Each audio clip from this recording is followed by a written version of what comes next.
The station working for you. This is ABC 27 News in high definition. Oh no, your eyes are not deceiving you. Those are indeed flurries. This is video from our York Tower camera from just 45 minutes ago.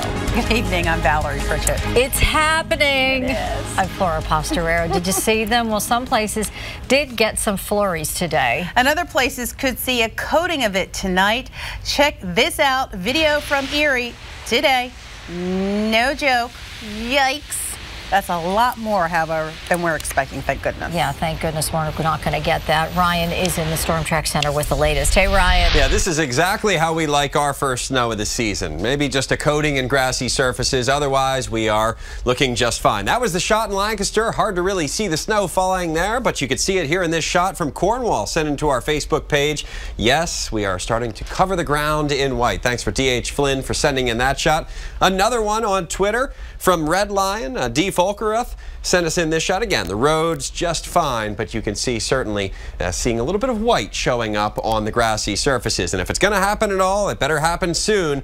If it's not snowing in your backyard, it is tapering off already on the western side of things. So Harrisburg, less than likely to see anything out of this. But if you move over into York and Lancaster, you might pick up a coating of snowfall here in the next couple of hours. That rain and snow mix transitioning over to just plain old snow between about now and 8 p.m. Temperatures, though, through the overnight hours, once we clear things out, will fall below freezing almost region-wide.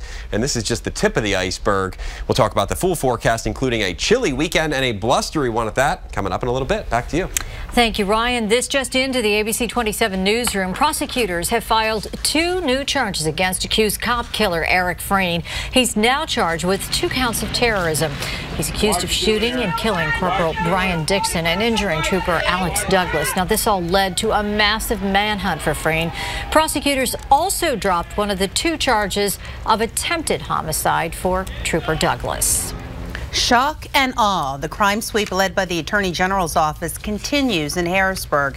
Yesterday, Dave Marcheski and photojournalist Eric Heisler accompanied agents as they made several arrests, including intense moments as officers captured a wanted drug dealer.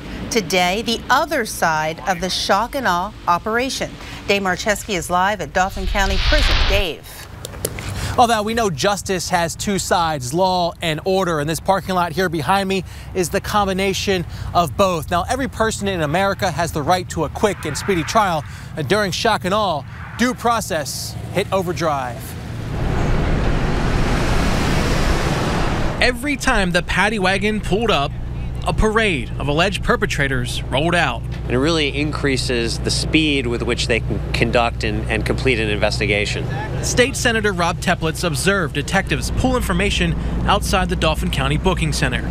Using state-funded new mobile command centers, agents were able to interview and interrogate, while computer forensics specialists scanned suspects' confiscated computers and cell phones for known accomplices, texts, and photo evidence. It's absolutely fascinating. I was able to be in there, talk with the staff. As shock and awe pilots circled the streets, 1819, thank you. This prison parking lot became like an airport tarmac, landing more than 50 arrests within 48 hours. An efficient crime-fighting hub that taxied suspects to special agent terminals and shuffled them in front of a judge so the courts could claim their baggage. It's gratifying to see state, local, federal, even law enforcement here working together collaboratively to help strengthen the safety of our communities. Now, this sweep will continue through the weekend, so you may see heavy force in your neighborhood. Now, one agent told us one suspect who saw our media coverage yesterday actually turned himself in, saying to the agent, "Well, I guess you're going to find me anyway." Working for you in Dauphin County tonight, Dave Marcheski, ABC 27 News. Thank you, Dave. Now, a ramp connecting 2 highways in Dauphin County was closed for hours today after a tractor trailer flipped. This happened around 9 this morning. A big rig fell on its side in the ramp from 322 East to 81 North in Susquehanna Township. That truck was hauling frozen spinach, but it remained in the trailer. Police say the driver took the curve too fast. Well, I mean, yeah, it does seem like we do have a lot of problems on these ramps, but I mean, it really comes down to driver error more times than not. You know, these drivers are taking these ramps faster than they're meant to be taken, and that's why these trucks are overturning. And that ramp was closed for about 7 hours. It reopened late this afternoon. In Adams County, a massive lumberyard fire is under investigation. The call came in around 4 this morning for Mountain Valley Farms and Lumber Products. That's in Biglerville. The company makes wood pallets, thus plenty of material to fuel that fire. Crews arrived to see the entire place burning. As you can see, it took them several hours to get this blaze under control. Arrived on scene, you could see fire the whole way through the building. There's pretty much defensive operations to begin. Everything was on fire, so we just set up to protect any other property that could be in harm of the fire, so just protect exposures. As you can see, the business is gone. The same lumberyard caught fire 2 years ago. That one started by a car fire. We're working for you in Steelton tonight. Several residents reached out to us saying that they are paying a lot more for sewer and water. So have rates gone up? Mark Hall went to Steelton to investigate. Mark. Hey, Flora, we know that every dollar has a value in a tight economy, and there are some people here in Steelton who are wondering why they are paying more for their water and sewer, and we tried to get some answers. The Steelton On the Move Facebook page is filled with people questioning why their water and sewer bills are higher during the current billing cycle. Someone posted their last bill was almost $600, and it was crazy. Another customer wrote their last bill was $186, but the most recent one was more than $300, and nothing was done differently with the same amount of people living in the home. Some wondered if the rates have gone up, so we asked Borough Manager Sarah Galately. For the past 2.5 years that I've been here, the water rates and the sewer rates have not gone up. And the budgets that have been passed by council and put on display for the public, it does not include a rate increase in water, sewer, or taxes, actually. For 2015? For 2015. Some say the estimated bills are too high. The borough says less than 1% of the 2,500 bills sent out were estimates. The borough drives by to get your meter reading, and when they're unable to get it in the truck, then we have to send out an estimated bill, which is based on your prior usage. Another posting read that $600 every 3 months is too high, and they plan on moving out of the borough. Galately says you can call and set up a time to get an actual reading off the meter and repair it if necessary. Sarah says bills can go up if someone has their service shut off. And set up a payment arrangement so that their water is not shut off, but they need to come in the beginning of the period when they receive that bill and not at the end when they get their shut-off notice. Again, it's important to point out that water and sewer rates have not gone up, and they will remain level in 2015. Anyone with concerns should contact the borough. Working for you live in Dauphin County. Mark Hall, ABC 27 News. Police chiefs from across Dauphin County are talking about joining forces. The county is considering a plan to regionalize some or all of Dauphin County's police departments. A private firm is studying the feasibility. Supporters say there are many benefits. Regionalization, we believe, may make sense from a public safety perspective. It'll enhance the safety of our communities. At the same time, it might provide a cost savings as different municipalities struggle with burgeoning budgets and have to face budget deficits. Some police departments already share services in Dauphin County. Swatara Township Police contracts its officers to Paxton Borough. Cumberland County 911 says it is having a bear of a problem. Now, the issue isn't with the bears, it's with people calling about the bears. Amanda St. Hilaire is live at the 911 center in Cumberland County. Amanda. Well, Flora, a lot of us have seen bears out and about before. We do live in central Pennsylvania, and certainly if you feel like you're in danger or if you're being attacked, that's the time to call 911. But Cumberland County's Public Safety Department says those calls are rare. Instead, dispatchers are dealing with calls about bear sightings, which they can't do anything about. This ties up the lines and makes it tougher to deal with real emergencies. We've shown you bear sighting stories before on ABC 27. Yeah, there's bears, and they took off and went in the house. I just sit here and watched it. Some are funny, some are even cute. Turned his head and went right over, crawled up on the end of the porch, reached out over the porch into the bushes, and picked up a muffin. A little muffin. But Cumberland County 911 says none of these are 911 appropriate. Someone will say, I saw a bear, walking through my backyard, or I was driving and saw a bear go across the road. Typically they're not anything dramatic. The bear really isn't bothering anybody and doesn't want to be bothered by anybody. That hasn't stopped people from calling, especially those who live near the woods. Cumberland County Public Safety says a lot of those bear sightings come from Upper and Lower Allen Townships. One call this year has come from North Middleton Township. And Middlesex Township police have even put out a notice asking people to please stop calling 911 when they see bears. It's going to tie up a call taker, and that's going to be one less person in that room that is able to answer a phone call or answer the call of somebody on the radio. With recent scrutiny over Cumberland County's 911 center, one goal is to stop tying up those lines with non-emergency calls. Bear or no bear. We are not a public directory, so it's really important to get that message out there, and we have strived to do it in the past, and it's something that we're definitely more focused on now going into the future. Now, if you do see a bear and you're not being attacked, the Game Commission says you should avoid eye contact and back away slowly. By the way, the Game Commission is who you should call with a bear sighting, not 911.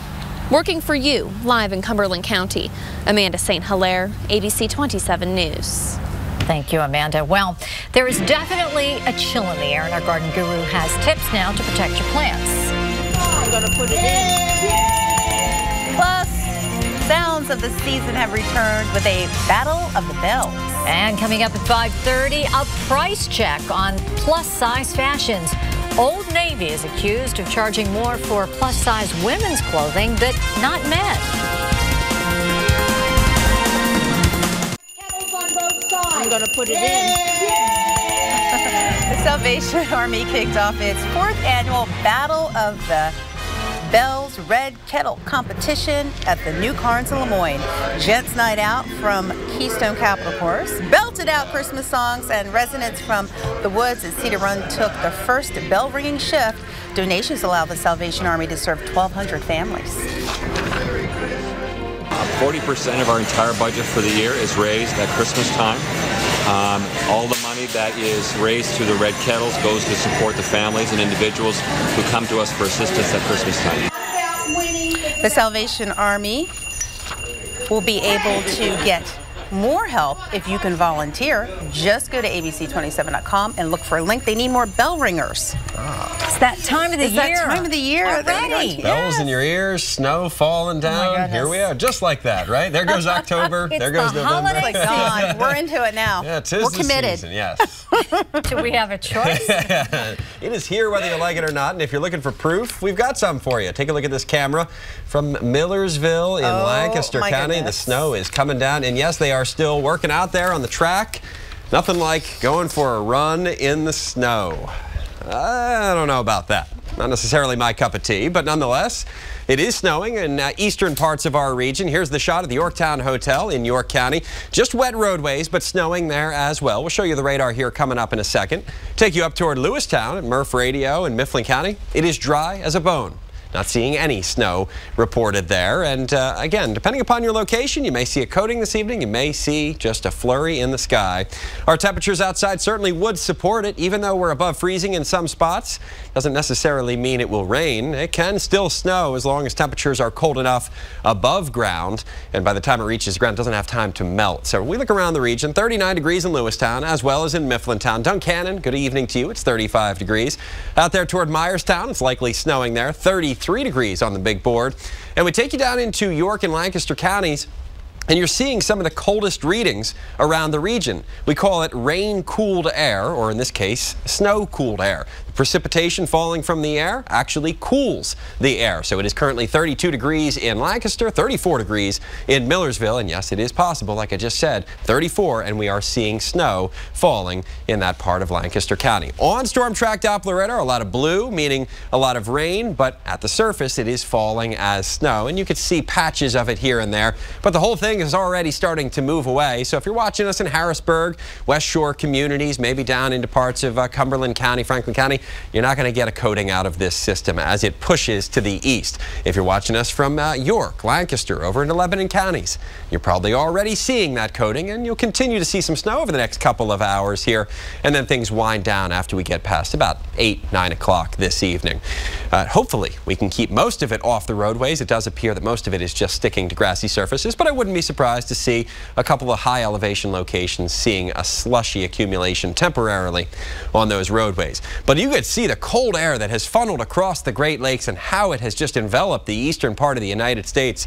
This, when we're dealing with right now, is actually part of a developing area of low pressure, a coastal storm, really, that is just developing a little too late to cause us many problems. So out to sea it goes, and we are left with just a few rain and snow showers in our eastern counties. Out toward New Jersey, hey, they might see a ½ inch of snow tonight. It is still the first snow of the season, so that's a big deal, I guess. But really, it's about the cold as we move into the day tomorrow and into the weekend and into next week. We're just locked in this pattern. Cold air coming out of the northwest, high pressure just slowly meandering around the mid-Atlantic states. And to be honest, at least by the time we get to tomorrow afternoon and into Saturday and Sunday, it will be sunny. It'll just be a little bit on the chilly side. And you can see it here in the 7-day forecast. Penn State home game here, Happy Valley on Saturday. It is going to be a chilly one, tailgating likely in the 20s. But it's still Coyle's choice into the afternoon hours. Still that chance for some rain and wet snow by the time we get around to Monday afternoon and evening. And you can see our high temperatures by Tuesday and Wednesday.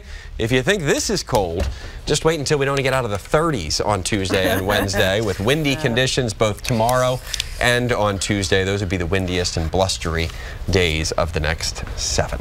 Brrr. Yes, we can't give it back, huh? No, at this point, there were no 60s. There are not even 50s on that board. There's not much. Find some for us, please. Oh, look. I'll shove it in somewhere. Maybe. We'll Down be south. right back.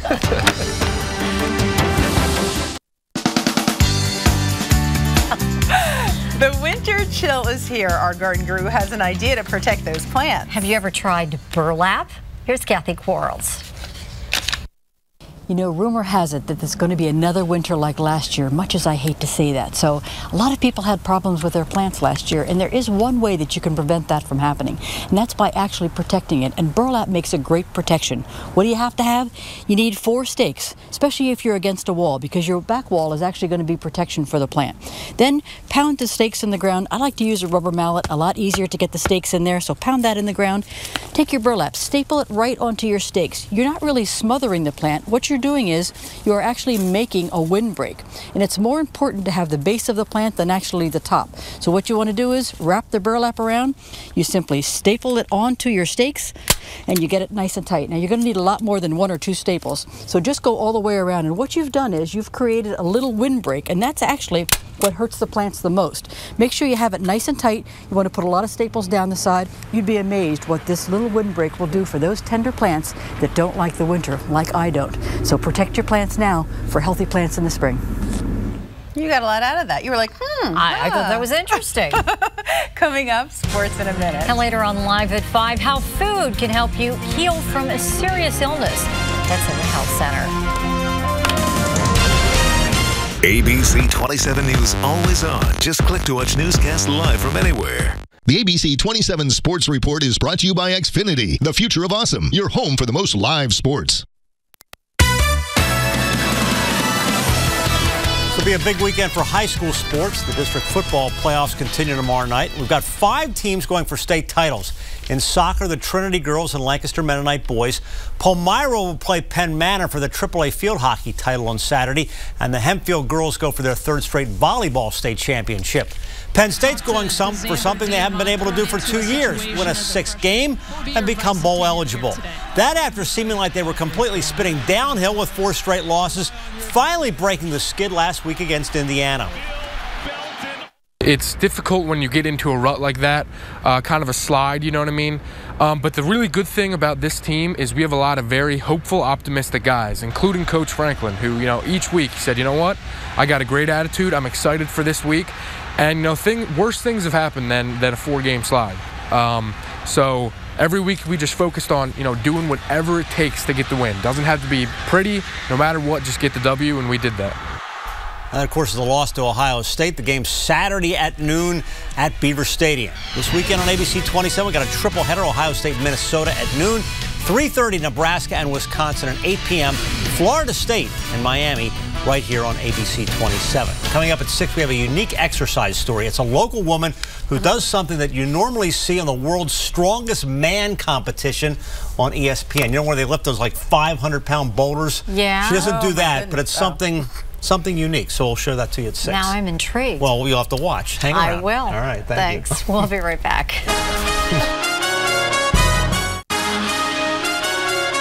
Now, from the station working for you, this is ABC 27 News in high definition. Welcome back. How much money did gas drillers spend over the last 7 years to influence policy in Harrisburg? A new study shows plenty, nearly $50 million. Dennis Owens is here with the story. Dennis. Well, gas drillers spent $41 million on lobbyists and $8 million in campaign contributions to state politicians over the past 7 years, according to a newly released study by the nonpartisan Common Cause PA. Critics say that explains why Pennsylvania remains the only state with fracking that does not have an extraction tax. Governor Tom Corbett got the most, $2 million in campaign contribution from frackers, but the industry gave money to both parties and lawmakers in both chambers. Common Cause PA wants reforms like limits on campaign contributions and a ban on all gifts from lobbyists to reduce the perception that special interests are running the state. The political agenda of this state and the cares and concerns of the people should not be dominated by who has the most money to contribute at any given moment. Now, coming up tonight at 6, an extraction tax on Marcellus Shale seemed like a done deal a couple of months ago, but it now appears to be an uphill fight for Governor-elect Wolf. We'll tell you why. We have a link to that Marcellus Shale report. You can look at it on your own. It's on our website, abc27.com. Flora, back to you. Thank you, Dennis. Well, this is uber good news for the ride-sharing service UberX. The state granted a conditional 2-year license for them to operate in most of Pennsylvania. The web-based service matches people who need a ride with people who are willing to give a ride for a fee, of course. UberX can operate everywhere except Philadelphia. A harsh reality in the mid-state. Funding for libraries is down. In fact, 11 Ephrata library employees will lose their jobs next Monday. Workers and library hours will be reduced. So is there hope? Alex Hoff has a closer look. Cumberland County has a library system that operates as a whole. The county also has a library tax with the idea that state funding is just too unreliable. But it doesn't mean that places like this are not at risk. It's about books, not bookkeeping, or at least it used to be. And that is not part of what you learned about when you went to school to be a librarian years ago. Librarians like Sue Erdman have become full-time fundraisers. She runs the Simpson Library in Mechanicsburg. Donations are now 26% of the budget. It was just like, well, you won't get your second payment this year. And that was it. The new Cumberland Library was forced to go from 6 to 3 employees after a state subsidy program for libraries serving out-of-county residents was slashed. About 50% comes from the county. 20% comes from the state, and then the rest we have to raise. But that 50% has been a strain on the county, so much so that a consulting firm has been brought in to help iron out a future. We have a library system board that has its own expert perspective. We have the Board of Commissioners, which we have our financial perspective and opinions. And we need to bridge those differences. The county must be able to prove to taxpayers that libraries have a future. Every public dollar we put into something, we have to be able to spell out exactly what that return to the community is. And that's where libraries are really stuck. With less money, it's hard to be relevant with the newest technology. And what if the funding fix never comes? Well, I don't know. I guess we continue to cut. The federal government does contribute to libraries, but often it's far less than what county and municipalities do. Working for you in Cumberland County, I'm Alex Hoff, ABC 27 News. Harrisburg City Council approved $500,000 for new street lights. The plan is to replace 6,000 bulbs with LED lights. The project could cost up to $4 million. The city plans on financing some of it and getting some grants. Last year, Bethlehem did this, and they say utility bills dropped by nearly 1/3. All right, checking national headlines now. Alarming new threats to our weather warning system. 4 critical websites designed to help prepare for extreme weather conditions have been hacked, and the U.S. wants to know if the hackers are linked to the Chinese government. Karen Travers reports. President Obama was in Beijing this week, where he and the Chinese president announced a significant agreement on climate change. But here at home, new suspicions about the Chinese government's role in recent hacking attacks. U.S. government computer systems are critical in times of severe weather, forecasting hurricanes and tornadoes, and potentially saving lives. The National Oceanic and Atmospheric Administration confirms that 4 key weather websites were recently hacked. And congressional sources tell ABC News as a result, the National Weather Service lost access to some of those critical images for days. U.S. officials are trying to determine whether hackers affiliated with the Chinese government are to blame. But one lawmaker said there's nothing to investigate. This is China. China's doing this. They're stealing us blind.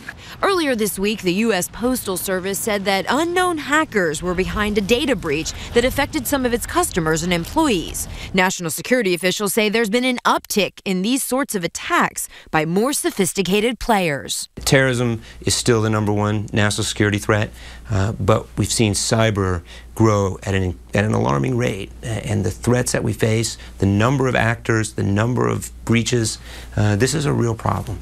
A big concern is that hackers could significantly disrupt the government's ability to provide timely weather information, and delays could mean life or death. Karen Travers, ABC News, Washington. It's a twofer. Fine services and local businesses get new customers. The 28th annual Business Expo from the Harrisburg Regional Chamber in Creedick just wrapped up. Hundreds of businesses and thousands of people packed the Pennsylvania Farm Show Complex and Expo Center for this event. Organizers say the goal is to bring different parts of the community together. A 20,000-pound food donation to the Central Pennsylvania Food Bank is highlighting a big concern in the mid-state: hunger. Wegmans, along with WITF, partnered to donate enough food for 17,000 meals in Central Pennsylvania. WITF radio listeners did a one-day cash fundraiser, and Wegmans matched the donation in food. The food bank says although unemployment numbers are down, demand for food is still high. We thought that we would start to see that maybe diminish a little bit, but that's not really the case.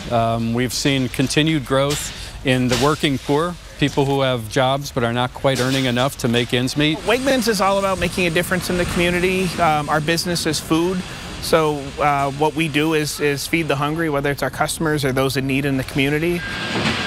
Now the food bank still needs turkeys and side dishes and is still accepting donations for the holiday.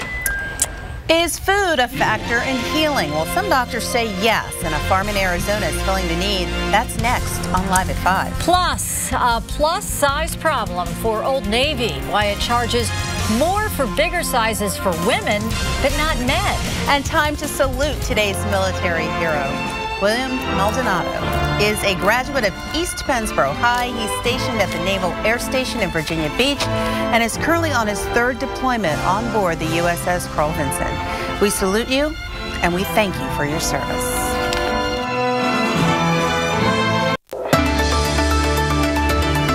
In the Health Center tonight, nutrition plays a big part in healing. A farm in Arizona is making sure cancer patients get the best food for their condition. Holly Furfer reports. This looks like a local gardening club. So we're going to plant this whole row of lettuce. These are people fighting advanced stage cancer, joined by their friends and family. It's a program that the Cancer Treatment Centers of America started at their Arizona facility. They've built a 25-acre working farm where patients can plant and cultivate their own seasonal fruits and vegetables and then enjoy them at mealtime. It's a wonderful experience for them. They can come out, get very close to the earth and see exactly where the food's coming from, see how it's grown, know that there are no chemicals and pesticides used on it, and know it's truly the purest, healthiest food that they can possibly eat. Having patients plant and care for their garden is not just for the body, it's for their emotional health as well.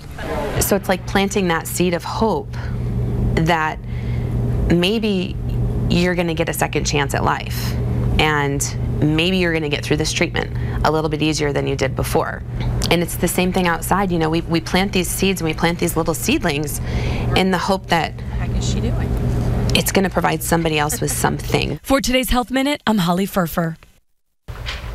Doctors Without Borders announced experimental Ebola drug trials will start next month in West Africa. Different drugs will be given at different facilities in Guinea and Liberia. The clinical trials will focus on finding an effective therapy. Ebola has killed more than 5,000 people. After the break, our 7-day outlook. Here is a live look at Harrisburg tonight. Flurries amongst us. Ryan's in next to the forecast. Coming up, the traffic nightmares in the Midwest, the South. Could the Northeast be next? The thieves caught on tape stealing puppies. And your credit card, the tiny chip on so many of them, someone can simply bump into you and steal your information. We'll show you.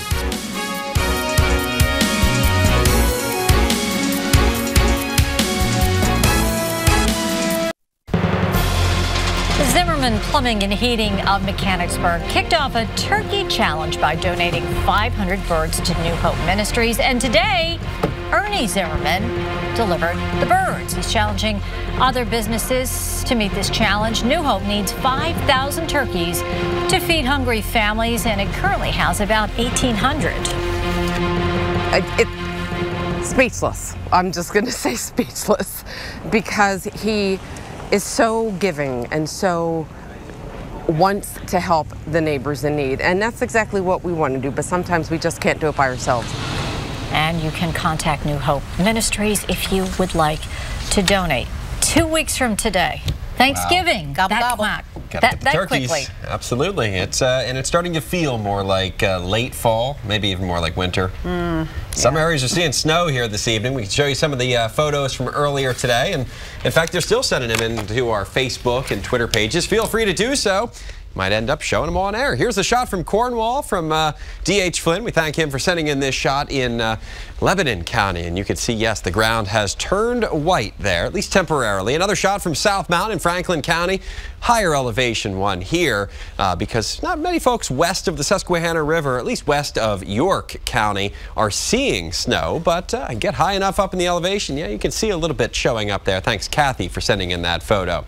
Here's the shot in Harrisburg. No snow reaching the ground, at least not accumulating on the ground. But we did officially have a trace of snowfall today, and that is our first flakes of the season here in the Harrisburg area. I know up toward Mifflin, Juniata counties, we had it about a week ago. But high temperature today, 42 degrees officially at the airport. And it is still snowing east of the Susquehanna River. We'll show you that here coming up in a second on the radar. But Friday Night Football, if you thought it was cold last week, wait until tomorrow night.